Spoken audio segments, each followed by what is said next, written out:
Oi, pessoal, aqui é o Thiago. Vamos começar aqui a leitura do canto 5 da Ilíada.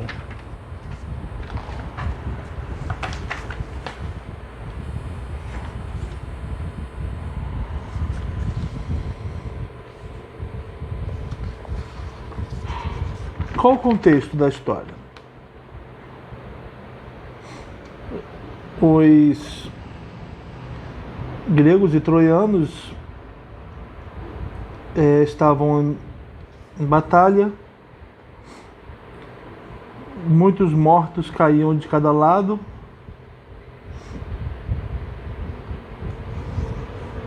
né? Então vamos lá. Foi então que a Diomedes, filho de Tideu, Palas Atena outorgou força e coragem. Atena estava do lado dos gregos, né? Então ela deu força e coragem a Diomedes. Segundo o Bruno Snell, nesse livro aqui, ó, a força dos gregos não vem de dentro. Ele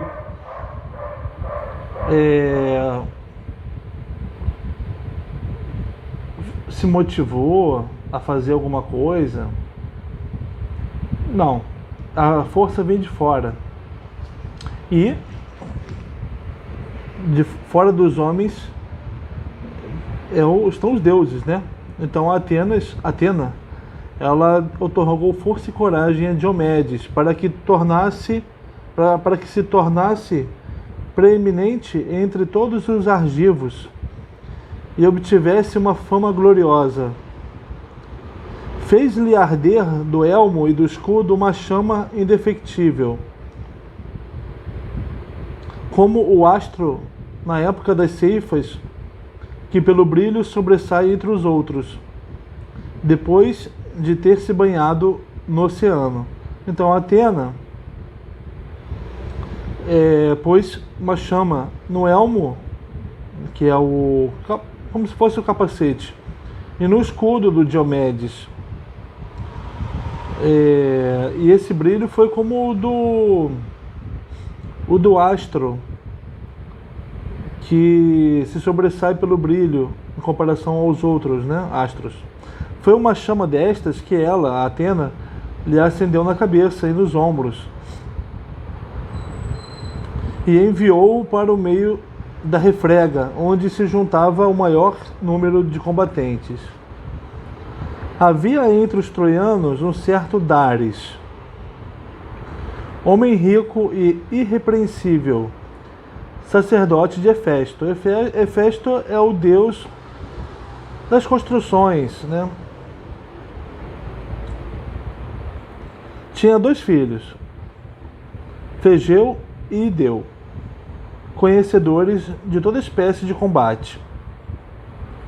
Estes, separando-se dos outros, investiram contra Diomedes. Então os filhos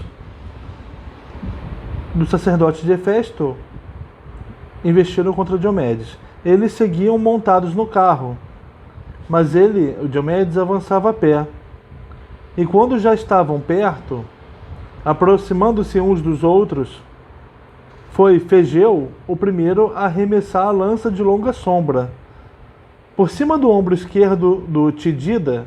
Quem é Tidida é o Diomedes, porque ele é filho de Tideu. Por cima do ombro esquerdo do Tidida voou a ponta da lança, sem o atingir. Em seguida, lançou-se contra ele com seu bronze o Tidida. Quer dizer que Fegeu foi o primeiro a atacar, lançando uma lança e errando. Em reação, Diomedes lançou-se contra ele. E não foi em vão que o dardo lhe fugiu da mão. Quer dizer que Diomedes lançou um dardo também, pois acertou-lhe no peito, entre os mamilos, atirando-o do carro. Então Diomedes acertou o Fegeu, que tentou acertá-lo. Ideu, o irmão do Fegeu, saltou para trás, deixando o lindíssimo carro, sem ousar colocar-se de plantão para proteger o cadáver do irmão. Não terias, aliás, escapado à escuridão do destino se Hefesto não o tivesse protegido. O pai dele, né, sacerdote de Hefesto, que protegeu, valeu-lhe nessa hora, né? Escondendo-o nas trevas, para que de todo o sacerdote idoso não fosse acometido pela dor. O sacerdote ia sentir a dor da perda de apenas um filho. Os cavalos é que o magnânimo filho de Tideu arrebatou.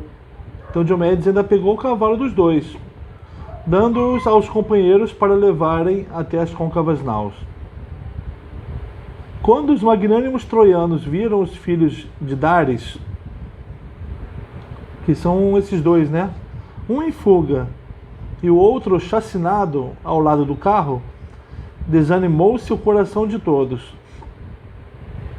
Porém, Atena, de olhos esverdeados, pegou na mão de Ares furioso e assim lhe dirigiu a palavra. Ares estava do lado dos troianos, né? Ares, flagelo dos mortais, sanguinário derrubador de muralhas. E se deixássemos agora os troianos e os aqueus combatendo, seja deles qual for, a quem Zeus, Pai, quer conceder a glória, pela nossa parte cedamos, evitando deste modo a ira de Zeus.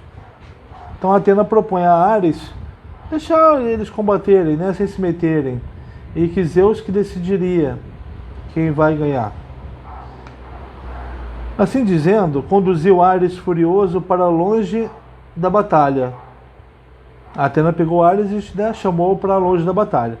Sentou-o na ribeira arenosa do rio Escamandro, enquanto os Dânaos, que são os gregos, né, punham em fuga os troianos. Cada um dos comandantes matou um homem. Então cada um dos comandantes gregos matou um homem, enquanto Atena e Ares conversavam. Primeiro Agamenon, soberano dos homens, atirou do seu carro o possante Ódio, o chefe dos Alizonas. Nele, o primeiro a fugir, acertou com a lança nas costas, no meio dos ombros, empurrando-a até sair pelo peito. Então, o primeiro a ser atingido por Agamenon foi o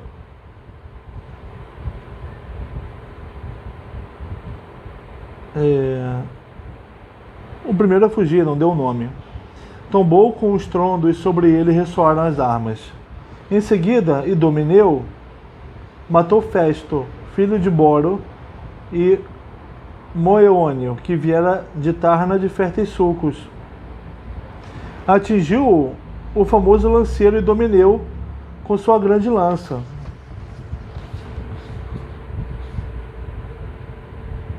Quando subia para o carro no ombro direito. Quer dizer que o Idomeneu atingiu o Moeônio no ombro direito, usando a lança.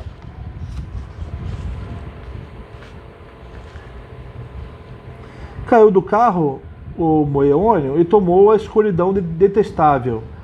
Despiram-no das suas armas os escudeiros de Idomeneu. E Escamandrio, filho de Estrófilo, arguto na caça, foi morto pela lança pontiaguda do atrida Menelau. Ele, o excelente caçador. Mais uma morte, né, feita pelos gregos. A própria Artemis lhe ensinara a matar todas as criaturas que nas montanhas nutrem as florestas. Então a deusa Artemis foi quem ensinou Menelau a caçar. Mas de nada lhe serviu agora Artemis, a arqueira, nem a perícia com o arco. Não, eu falei errado. A Artemis ensinou a Escamandrio, que ele é arguto na caça, né? Mas ele... o que vai acontecer com ele? De nada lhe serviu agora Artemis, a arqueira, nem a perícia com o arco, em que antes fora excelente. Mas o atrida Menelau, o famoso lanceiro, acertou-lhe com a lança nas costas enquanto fugia, no meio dos ombros, empurrando-a até sair pelo peito. Tombou de cara no chão e sobre ele ressoaram as armas. E Meríones matou Féreclo, filho de Tecton, que por sua vez é filho de Harmon, cujas mãos sabiam fabricar toda espécie de espantoso artefato. É que muito o tinha estimado Palas Atena. Quer dizer, o Meríones matou Féreclo, cujo avô era querido de Atena. Fora ele que construíra para Alexandre as naus iniciadoras dos males, que para todos os troianos criaram a desgraça. Quer dizer, que foi o Féreclo que fez as naus que Alexandre usou para visitar o Menelau e roubar a mulher dele, né? Assim como para ele próprio, visto que desconhecia os oráculos dos deuses. Quer dizer que o feito do Alexandre trouxe desgraça para os troianos e para ele próprio. Féreclo perseguiu o Meríones. Quando o apanhou, trespassou-lhe a nádega direita. A ponta da lança atravessou a bexiga completamente, penetrando debaixo do osso. Ele caiu de joelhos e encobriu a morte.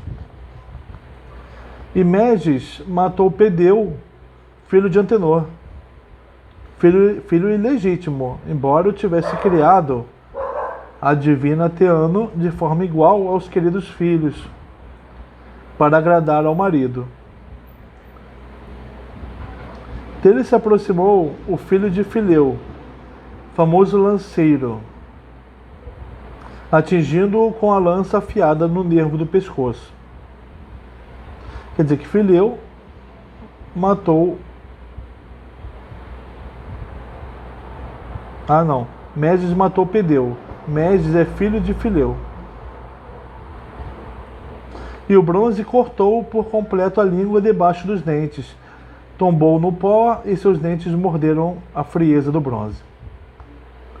Eurípilo, filho de Evenor, matou o divino Hypsenor, filho do altivo Dolopion, a quem fizeram sacerdote do Escamandro, honrado pelo povo como um deus. Contra ele investiu Eurípilo, glorioso filho de Evenor.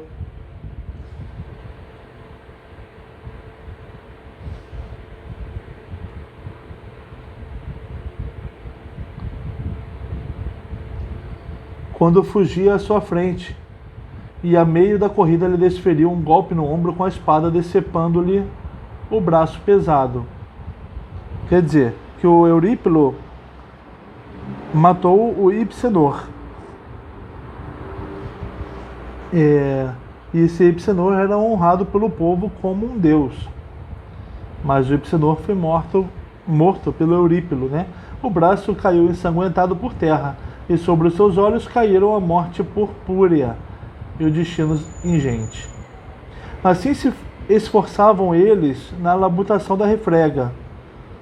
Quanto ao Tidida, que aquele que tinha aparecido lá no começo, o Diomedes, né? Que matou aqueles dois homens que vieram de cavalos, né? Quanto ao Tidida, não perceberias a que lado pertencia, se era com os troianos a sua camaradagem ou com os aqueus. É que ele irrompia pela planície, semelhante ao rio no auge da torrente invernosa, cujo caudal arrasta os diques. Diomedes matava tanto que não sabia para que lado ele estava. Não contém as barreiras dos diques, nem os muros das viçosas vinhas contém o rio que se precipita de repente quando o impele a chuva de Zeus. Quer dizer, ele estava combatendo tanto como um rio que destrói as barreiras dos dois lados, né? Parece que está falando dos gregos, dos troianos, ambos os lados. O rio passa arrastando.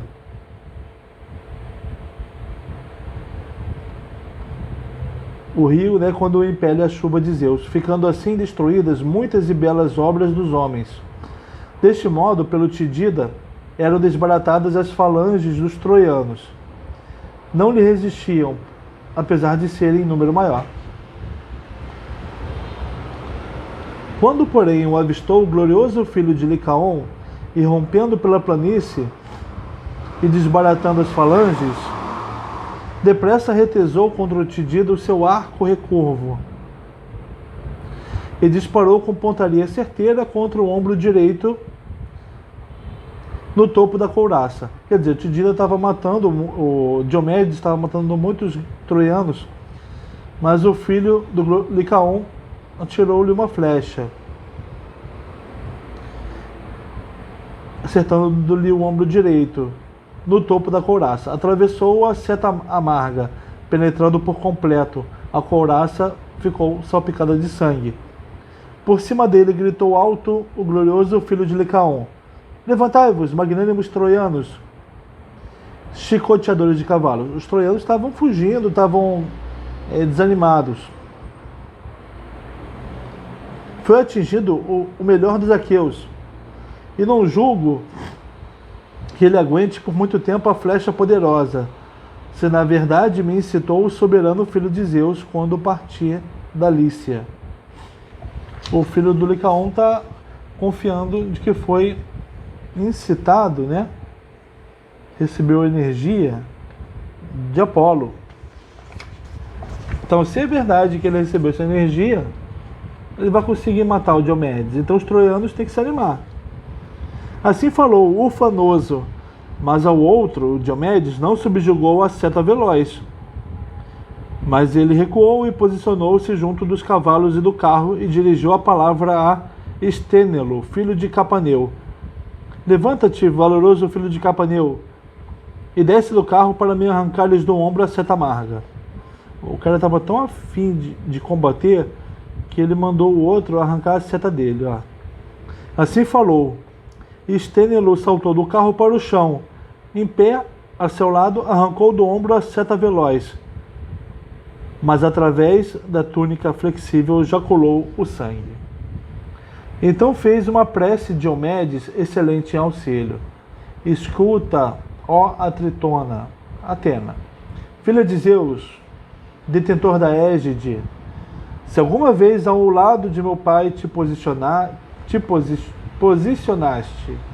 benévola, na furiosa refrega, do mesmo modo, sê-me agora favorável, concede-me que mate aquele homem, que ele entre no raio da minha lança, ele que antes me feriu, declarando que eu não veria por muito tempo a luz brilhante do sol.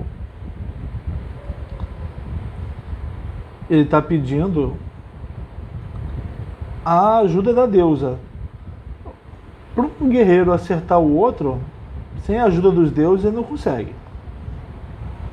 Assim falou, rezando, e ouviu Palas Atena, tornando-lhe os membros mais leves os pés e as mãos. Porque quando os membros estão pesados, é porque acontece quando o guerreiro foi atingido. Postando-se junto dele, dirigiu-lhe palavras aladas. Tem coragem, ó Diomedes, e luta contra os troianos. No teu peito eu coloquei a força de teu pai, a força inquebrantável que te deu, cavaleiro portador de escudo. Então quer dizer, que Atena, que conhecia o pai dele, né, colocou no filho a força do pai. E tirei da frente dos teus olhos a bruma que lá pairava, para que conheças bem quem é Deus e quem é homem. Olha, ele vai ver agora os deuses que tiverem na frente dele, porque os deuses não aparecem para os homens, né? Por isso, se vier ao teu encontro algum deus para te testar, não combatas de modo algum contra os outros deuses imortais, a não ser que Afrodite, filha de Zeus, entre na refrega.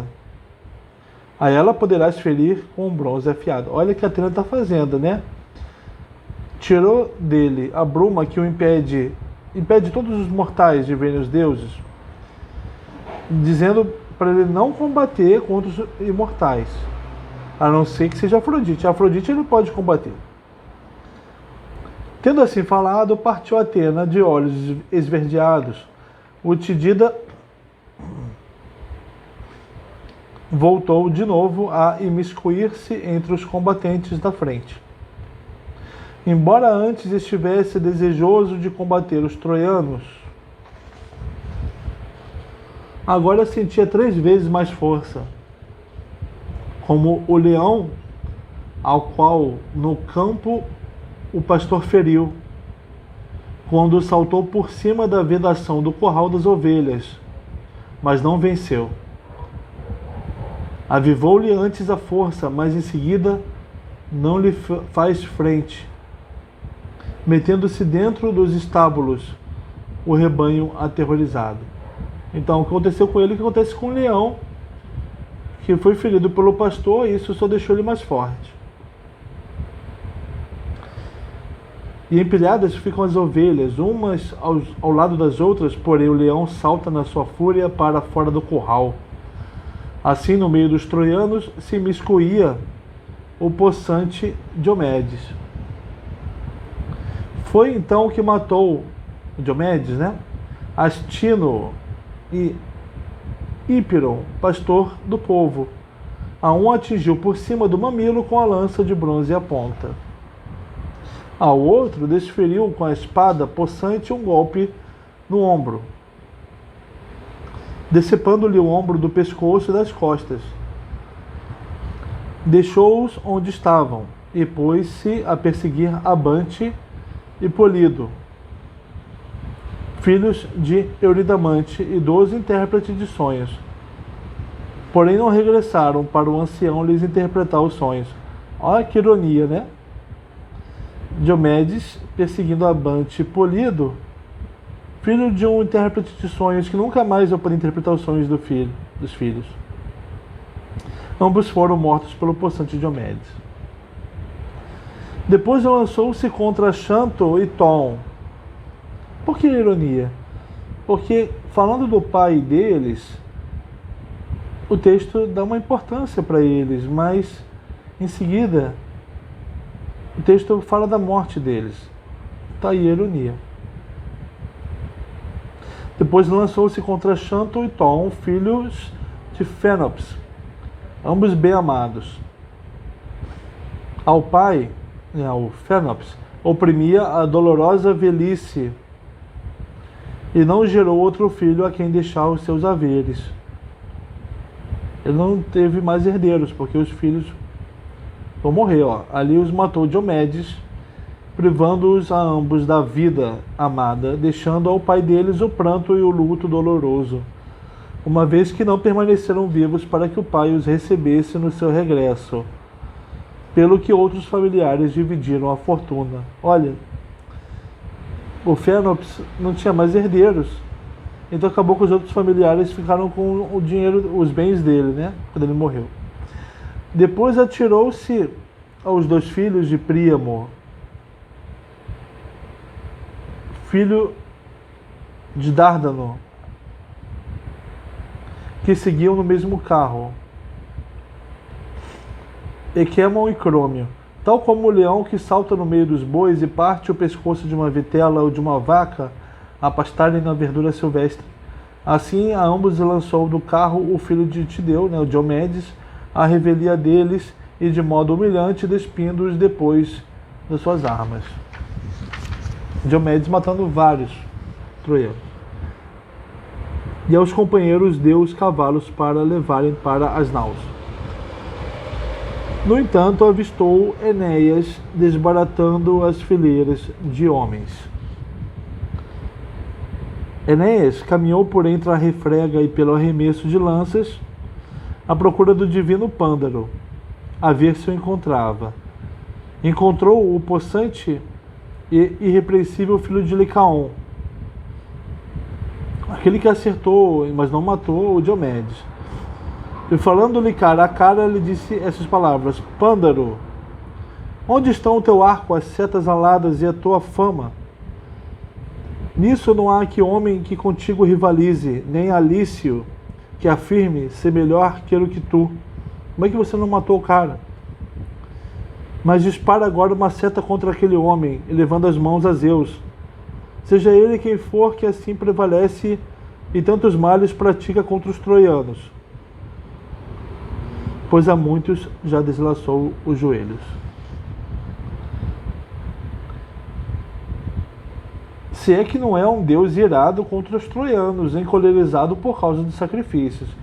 Então, como ele estava matando vários troianos, ele lançou a hipótese de que o Diomedes, na verdade, aquele homem que matava os outros, podia ser um Deus disfarçado, irado, porque não recebeu sacrifícios suficientes. Pesada é a cólera de um Deus. Aí ele deu a resposta ao glorioso filho de Licaon, Enéas, conselheiro dos troianos vestidos de bronze. É ao fogoso Tidida que em tudo o assemelho, reconhecendo-o pelo escudo. Porque o Enéas tinha falando, seja ele quem for.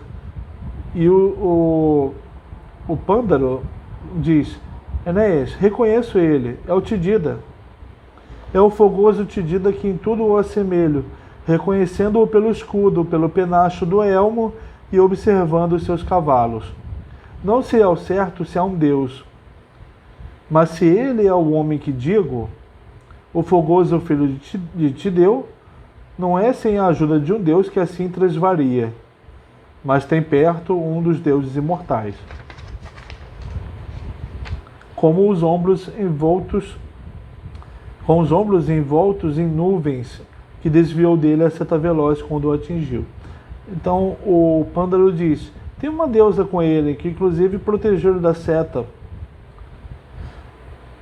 A gente viu que a Atena não protegeu, mas agora está dando força para ele. Pois já contra ele disparei uma seta e acertei-lhe no ombro direito, atravessando-lhe por completo a couraça.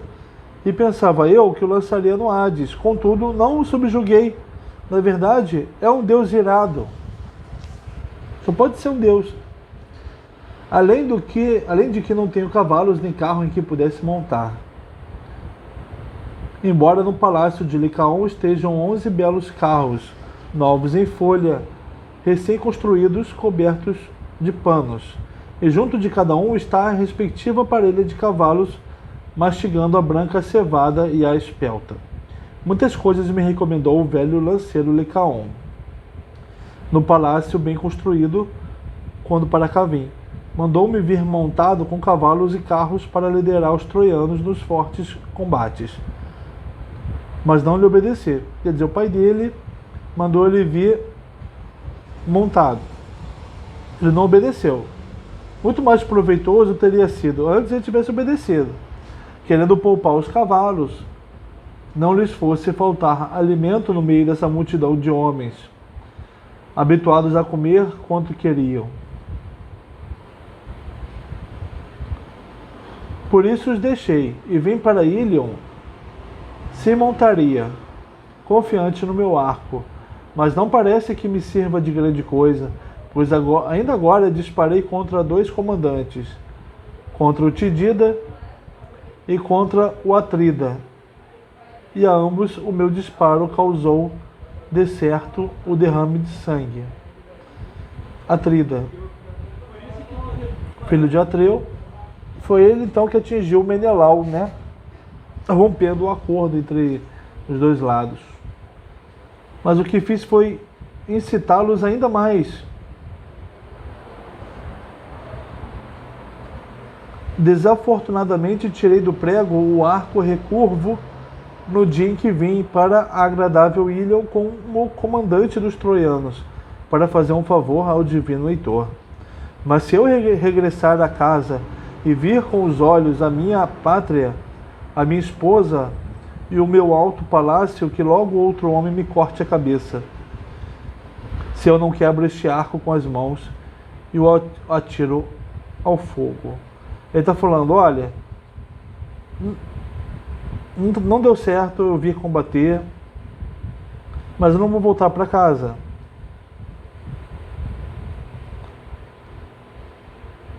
Se eu voltar, que outro homem corte minha cabeça. Se eu não quebro esse arco com as mãos, eu atiro ao fogo, pois para mim não tem mais utilidade que o vento. Respondeu-lhe então Enéas, comandante dos troianos, não fales assim, as coisas não mudarão de feição, até que nós dois, com carro e cavalos, enfrentemos aquele homem e o ponhamos à prova nas armas. Mas agora sobe tu para o meu carro para que vejas como são os cavalos de Troia. que pela planície sabem correr com rapidez, seja em perseguição ou em debandada. Ambos nos levarão a salvo para a cidade, se de novo Zeus outorgar a glória a Diomedes, filho de Tideu. Quer dizer, o Enéas chamou o Pândaro para subir no carro dele para pegarem o Diomedes. Se não der certo, os cavalos vão ajudar eles na fuga, né? Mas pega tu agora no chicote e nas rédeas reluzentes. Serei eu a desmontar do carro para combater. Ou então enfrenta o autor, e eu ocupar-me-ei dos cavalos. Aí ele deu resposta ao glorioso filho de Licaon, o Pândaro. Enéas, segura tuas rédeas e conduz os teus cavalos. Puxarão melhor o carro recurvo com o condutor habitual. Se der o caso de termos de fugir do filho de Tideu, o carro será melhor conduzido se for o caso de fugir. Que eles não se descontrolem, espantados, recusando-se a levar-nos para longe da guerra, por sentirem falta da tua voz. Pelo que contra nós se lançaria o magnânimo filho de Tideu e nos mataria. Quer dizer, o Pândaro tinha falado que seria uma desgraça ele voltar para casa, né? Mas voltar com Enéas ele voltaria, né? Dois fugindo é menos desonroso. Será? Se tu próprio conduzir o teu carro e os teus cavalos, e eu responderei à investida dele com a lança pontiaguda. Assim dizendo, subiram para o carro adornado, e contra o Tidida conduziram com afinco os cavalos velozes. Viu-os Estênelo, glorioso filho de Capaneu, e logo disse ao Tidida palavras aladas. Tidida Diomedes, que encantas o meu coração, vejo dois homens possantes avançando para te combater, ambos dotados de força desmesurada. Um deles é bom arqueiro, Pândaro, que declara, além do mais, ser filho de Licaon. O outro é Enéas, que do irrepreensível Anquises declara ser filho, ele que tem como mãe a deusa Afrodite. Sim, Afrodite, mãe de Enéas. Cedamos, pois, montados no carro, e não te lances através da linha de frente,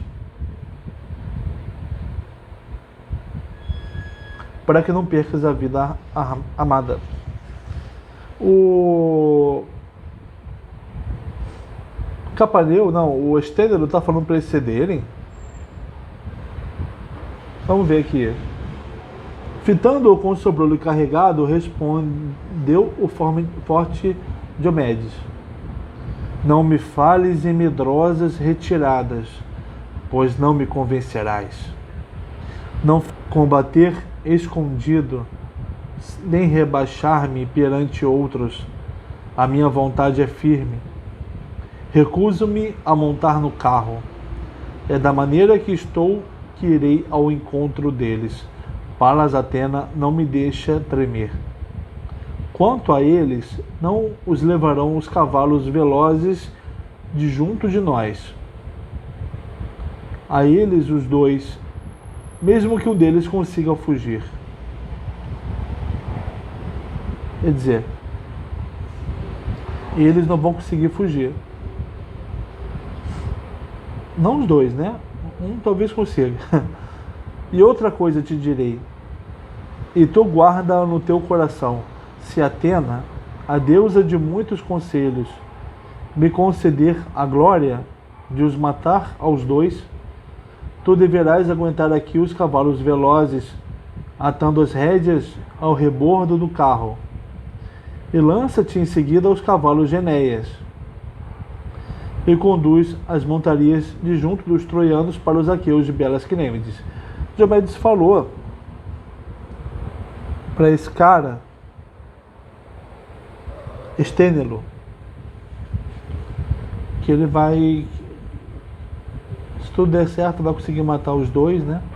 O Pândalo e Enéas. E que o Estênelo pegue os cavalos deles dois.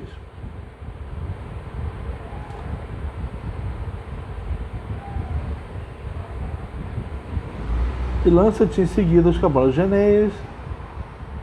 Tá, pois eles, os cavalos de Enéas, né, são da raça dos que Atróis deu Zeus, que vê ao longe, como recompensa pelo filho Ganimedes, porquanto eram eles os melhores de todos os cavalos debaixo da aurora do sol.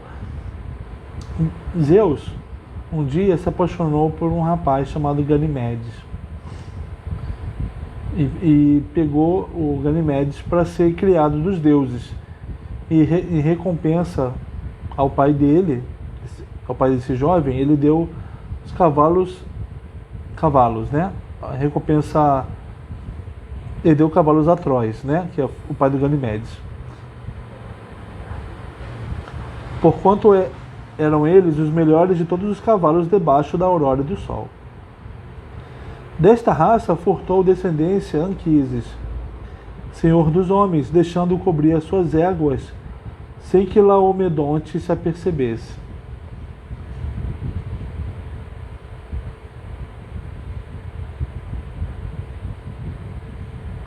Destas éguas nasceram-lhe no palácio 6 poldros. Ficou ele com 4 deles para criar nas manjedouras, mas ofereceu 2 a Enéas, congeminador de debandadas. Os cavalos de Enéas são descendentes dos cavalos que Tros ganhou de Zeus, que eram cavalos excelentes. Se apanhássemos estes cavalos, ficaríamos com fama excelente. Eram estas as palavras que diziam um ao outro, e depressa se aproximaram dos outros 2 que conduziam os cavalos velozes. O primeiro a falar foi o filho glorioso de Licaon. Filho do altivo Tideu, de coração possante e fogoso. Pândaro falando com Diomedes, né?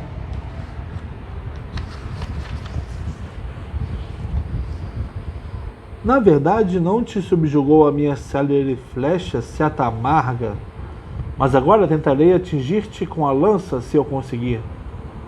Assim falando, apontou e arremessou a lança de longa sombra, acertando no escudo do Tidida. Depois eu continuo a leitura.